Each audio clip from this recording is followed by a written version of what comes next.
श्री स्वामी समर्थ संतांच्या शक्तीची परीक्षा घेण्याचा प्रयत्न अनेकदा झाला, पण प्रत्येक वेळी निसर्गाने आणि देवाने सिद्ध केले की सत्य काय आहे.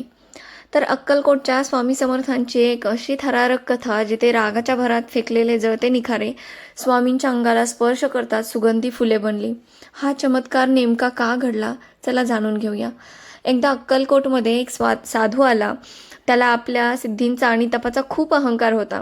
त्याला वाटायचे की माझ्यापेक्षा मोठा सिद्ध पुरुष या जगात कोणीच नाही.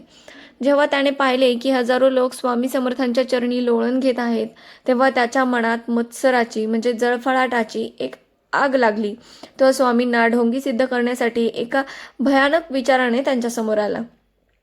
स्वामी वडाच्या झाडाखाली शांत बसले होते. तो साधू तिथे आला आणि त्याने जवळच असलेल्या धुनीतील म्हणजे अग्निकुंडातील धगधगते लाल भडक निखारे एका पात्रात घेतले. भक्त काही समजण्यापूर्वीच त्या साधूने ते जळते निखारे पूर्ण ताकदीने स्वामींच्या अंगावरती फेकले. भक्त ओरडले की महाराज बाजूला व्हा, धावा. सगळीकडे एकच गोंधळ उडाला. सगळ्यांना वाटले की स्वामींचे शरीर आता भाजून निघणार. पण त्याच क्षणी नियतीने आपली चाल बदलली. जसे ते जळते निखारे स्वामींच्या अंगाला स्पर्श करणार होते, तसे त्यांचे रूपांतर सुगंधी फुलांच्या पाकळ्यांमध्ये झालं. स्वामीच्या अंगावरती निखाऱ्यांऐवजी फुलांचा वर्षाव झाला. स्वामींच्या चेहऱ्यावर साधे ओरखडेही उमटले नाहीत. पण आश्चर्याची गोष्ट म्हणजे ज्या साधूने ते निखारे फेकले होते, त्याच्या हाताला मात्र आपोआप फोड आले आणि त्याचे हात भाजले गेले. तो वेदनेने विव्हळू लागला. स्वामी समर्थ त्या साधूकडे पाहून शांतपणे म्हणाले, दुसऱ्याला जाळण्यासाठी अग्नी हातात घेतोस, पण विसरतोस की तो आधी तुझे हात जाळणार आहे.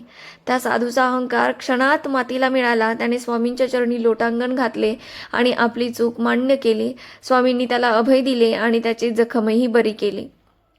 तर आपल्याला शिकण्यासाठी ही कथा होती की ज्याच्या मनात भक्ती आणि सत्य आहे, त्याला जगात कोणतीही आग जाळू शकत नाही. स्वामी हे स्वतः प्रकाशाचे रूप आहेत. त्यांना अग्नी काय जाळणार. तर तुम्हाला ही स्वामींची लीला कशी वाटली कमेंट्समध्ये सांगा आणि अशाच सत्यकथांसाठी आपल्या चॅनलला सबस्क्राईब करा. कमेंट्समध्ये लिहायला विसरू नका. श्री स्वामी समर्थ. श्री गुरुदेव दत्त.